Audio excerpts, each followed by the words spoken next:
Bonjour Jean-Claude. Bonjour Sophie. Un artiste. Oui, entre autres. Vous sculptez Oui, depuis toujours. bon, pas depuis toujours, mais depuis déjà maintenant une bonne vingtaine d'années. Vous sculptez À l'argile. partir de l'argile, le grès, l'argile, Vous un peu de faites taille, quoi un peu de tout. Et puis un peu de taille directe aussi. J'ai fait un peu de bois, un peu de marbre. Vous nous apportez en tout cas une œuvre qui fait frétiller notre ami Harold. Une œuvre magnifique. Il me Oui. fait frétiller aussi d'ailleurs. Ah ouais. Le symbole en plus.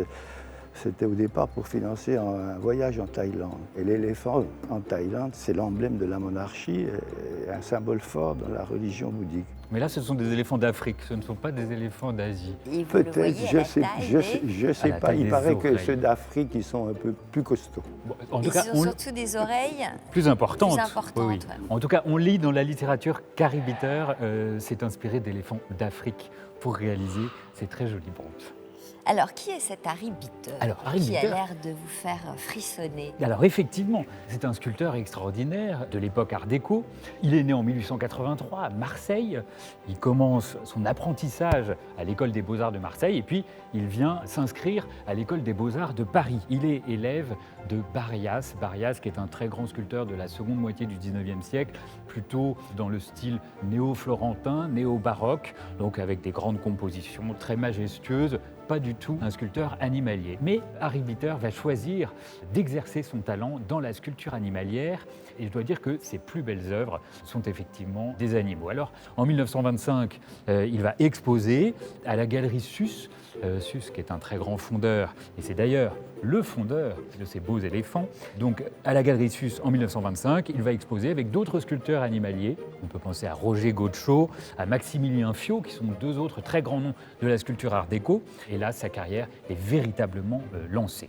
Alors, lorsqu'on regarde ces éléphants, ce qui est formidable, c'est que ce sont à la fois des sculptures et des objets d'art décoratif, puisqu'ils ont une fonction utilitaire. Ce sont des serre-livres. La sculpture a vraiment été pensée pour être des serre-livres. C'est-à-dire que si vous... Ils appuient de tout leur poids. Exactement, vous voyez le mouvement qui est absolument extraordinaire.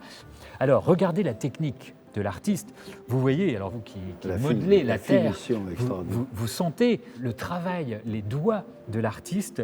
On voit presque même une empreinte digitale ici, hein, vous voyez.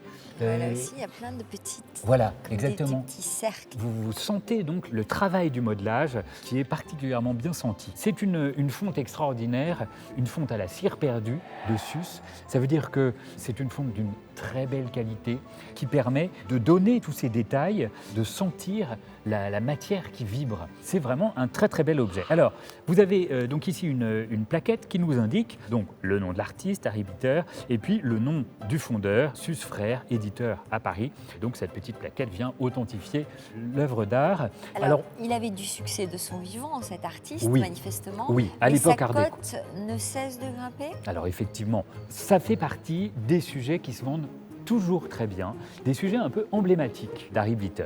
Donc quand il passe en vente, il y a une vraie demande de la part du public. Alors on connaît une autre version où les éléphants ont des défenses en ivoire. Et vous avez été très bien inspiré de nous apporter cette version entièrement en bronze. Je n'ai que celle-ci. Vous n'avez que celle-ci, puisque aujourd'hui le commerce de l'ivoire est très réglementé. Il devient assez difficile de vendre des objets en ivoire. Donc là, la version entièrement en bronze est plus facile à vendre. Elle a plus de valeur, la version en ivoire? Eh bien aujourd'hui non, puisqu'elle est plus difficile à vendre, plus difficile à exporter. Donc une version entièrement en bronze est plus facile, plus commerciale. Pour cette paire de serre-livres éléphant entièrement en bronze avec une monture en bois, je vous propose... La patine est belle. Hein, La patine est somptueuse, une patine verte nuancée, hein, vous voyez, avec des reflets changeants. C'est vraiment extraordinaire, c'est d'une très très belle qualité. C'est une fonte à la cire perdue, d'une qualité remarquable. Alors, on est impatient. Alors, je vous propose une estimation de 6 000 € pour ces très beaux serre-livres.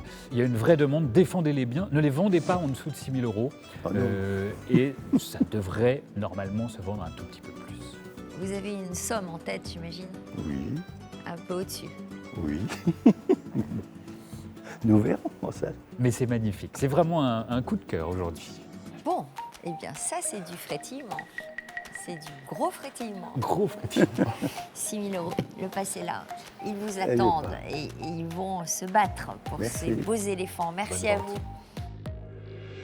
Alors, dessert livre, c'est un petit format, une sculpture en bronze, mais pour les amateurs, sachez qu'il existe une paire de lions gigantesques, monumentaux, qu'on peut observer à la sortie de la gare Saint-Charles à Marseille et qui font partie des œuvres les plus emblématiques de la production d'Harry Mitterrand.